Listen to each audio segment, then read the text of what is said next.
When I came to NIPR, he wasn't actually working there already, but his name was there, he was famous, and he used to come in. And the one thing good about NIPR, they used to have this Friday afternoon sessions, discussion things. And they were open, somebody would give the lecture and discussion would go on and things like that. That was also what gave us the opportunity. I don't know if they still do things like that now in the different fields of study, where people of a particular discipline, even if it's just internal. But at NIPR, I remember, although it was done on Friday afternoons, anybody, or if you knew somebody from outside, you could invite them to come and attend the sessions. And to me, the sessions were quite good because they gave you a part of the internal work ethos and etiquette, but it also gave you what was happening outside. What were the new developments outside?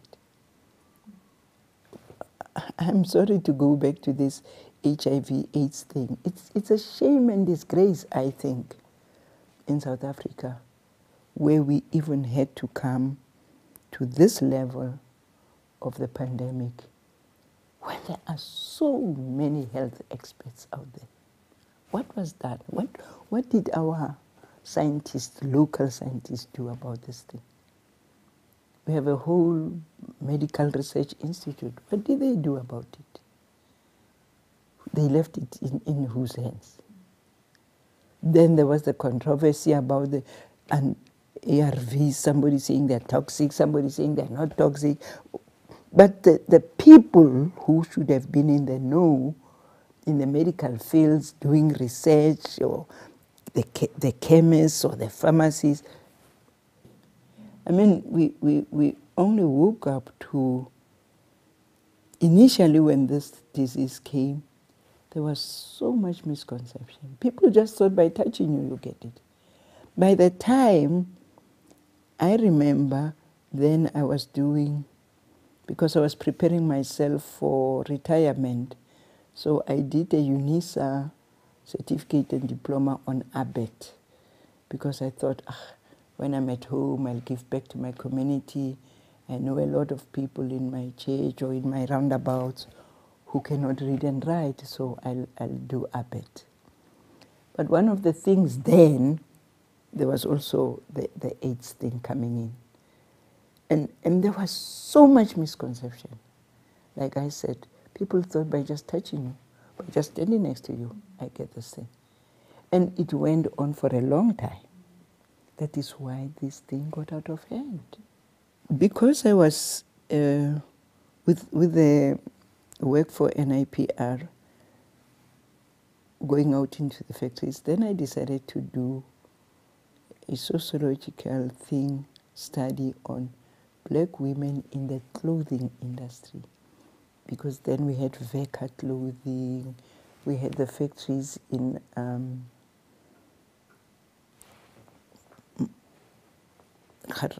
next to Garankuwa, the industrial thing in the northwest. So practically it was to say what kind of women goes. Fortunately, although in Johannesburg then, for a long time there were the factories, the factories down to Romfontein and Braamfontein area, Newtown area. But I wanted to look especially at these women, not in the urban areas. And then what was there? Fortunately, I had my mentor then, who was, although she was no longer at NIPR, but she was one of, I think, best sociologist women that I had ever met, Yetta Glass. So Yetta used to read up my my writings and criticize, and sometimes I would say, oh, I'm not going on, I'm stopping this thing, it's so difficult. But then another thing that I had then in the sociology department at UNISA, my professor was one, Johann Lotz. And Lotz was just too good to me. Just to mention that during those studies, then my huwelik het nie so goed gegaan nie. En toe stap ek uit van die huwelik. But it was surprising that when I took things to Lotz for him to correct, he sat me down and he phoned to say, listen, I'm not posting your thing, your script. Could you please come in? I would like to talk to you face to face. Then I went to see Lotz and we said biscuits and a cup of coffee, and then he said, I've seen a change in your work. What is happening? So I said, what? Is it change for the good or for the bad? He says, no, you are writing better. Your thoughts are more clearer now. So I said to him, well, I'm sorry to say it, but I've stepped out of the marriage. He says, where are you now? I said, no, I've gone back to the maternal home. Fortunately, when I left my own house, my grandmother was still alive, the one who brought me up.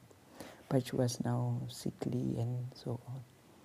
So I said to him, no, I've gone back and to where I was born. I'm living with my grandmother and the 2 children. But I haven't abandoned the studies because I really wanted to prove to myself that I can do this master's thing.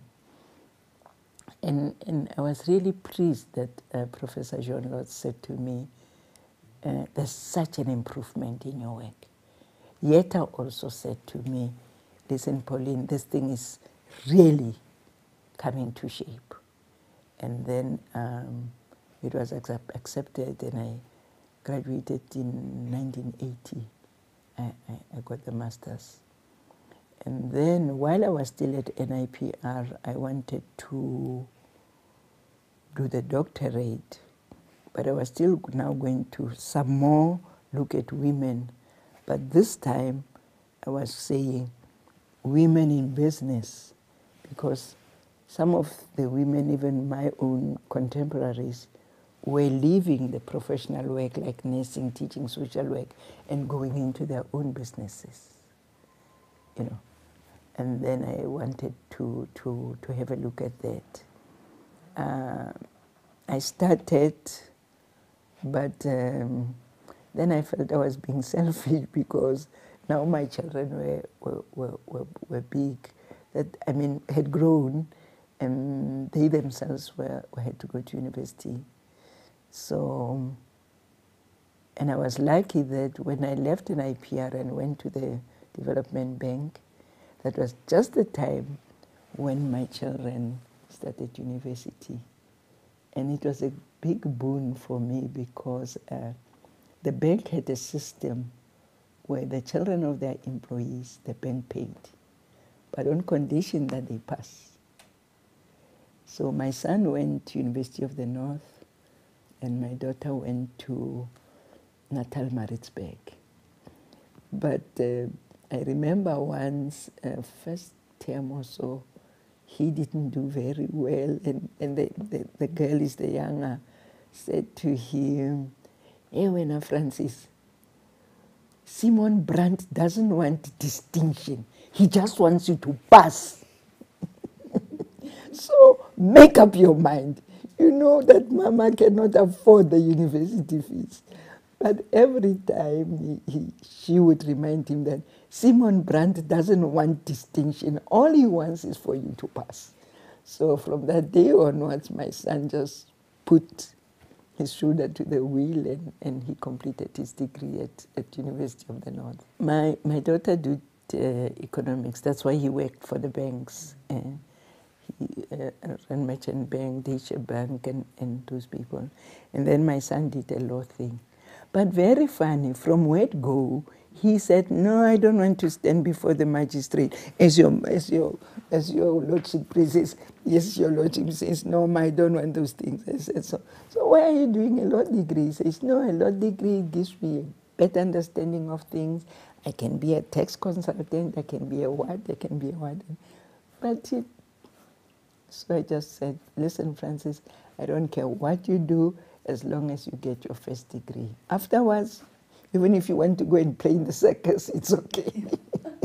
What I liked about NIPR, maybe because it wasn't a big structure. I don't think we were more than 200 then. Yeah. And that was where the closeness came. Unfortunately, for issues of that time, Yopi, the white staff had, and we always laughed because they called the other section of the building annex. So the people say, oh, annex, which means we are just last lappy, we are just helping you. But what I liked was that that's why I can remember Marielle Bicheval, John Fester, who married Marianne, Hilton Blake. There was this guy he came from Wits, and I think he had learned Italian, so he would always, when he sees me, he would stand and we'd converse in Italian, and said it gave him practice, and I said it also gives me practice because then I don't lose the language. And then there was one thing they treated. Maybe it was me, I don't know, but I never heard the other people complaining.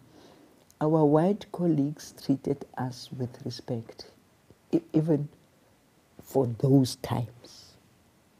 That's the one thing I think highly of the NIPR people. For example, Dr. Jopi never looked down on us if you made a mistake. I remember my first draft of this Women in Business Now. Jopi was there helping me to say, no, Pauline, don't do this, write this. And if she found something in her reading, she would give me those references. So here was a higher woman who has achieved in her own way, but also helping a junior member. And then there was Tesha Retief also, for whom I worked several times. Tesha was very fair. If you did a good job, you would get your double increment. And then, because when I came to NIPR, my children were younger, and then I said to Tesha Retief, I said, listen, can I please strike a deal with you? He said, yes. I said, listen, during the school holidays, you can send me to all the field work that you like. But during school term, I must be home.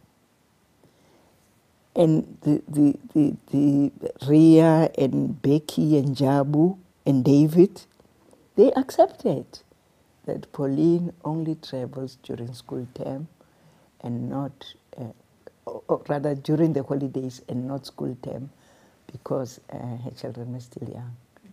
And that department or that unit was really a good unit. But not only the unit, the ladies who were at the library, surprising how much they knew our different disciplines. Anything new, a new journal, a new article, Juanita would phone you and say, please come up, I've seen this article, please come up, there's this book, things like that. So, and even socially in the TWI room. Then later on things changed. Then we were all together, we could share the tea room, we could all in the building upstairs. I made friends even with people who were not of my own discipline. There was this guy, Charles Shemel. I think he went to the bank to Standard with John Fester. Charles was funny. He was a loud guy. But I made friends with him. And not long, recently I was at the mall in Rosebank. And when I came to the mall, I found I didn't have enough money. I didn't realize that the parking was so expensive. And there I was standing and saying, now what do I do? Must I really go to the ATM to draw money to pay the parking? And I saw this lady, I recognized him. And she looked at me, and the people around us thought we were mad. We started hugging, and it was Terry Taylor's wife, Annette Taylor. And Annette, we exchanged cards, addresses, where are you, I'm retired, you know, that type of thing. And she said, and then at the 8th, I said, Annette, I'm stuck here, I don't have enough money for parking, and I don't want to go to the ATM to just draw 10 rand to come and pay for the parking. I said, no, don't worry, bring me your ticket, and she paid my parking. But after so many years, I think I haven't seen Annette maybe for the last 15 years or so. But as soon as I saw her, and I said, excuse me, lady, I think I recognize you. And she turned and she said, of course. You know, those type of memories.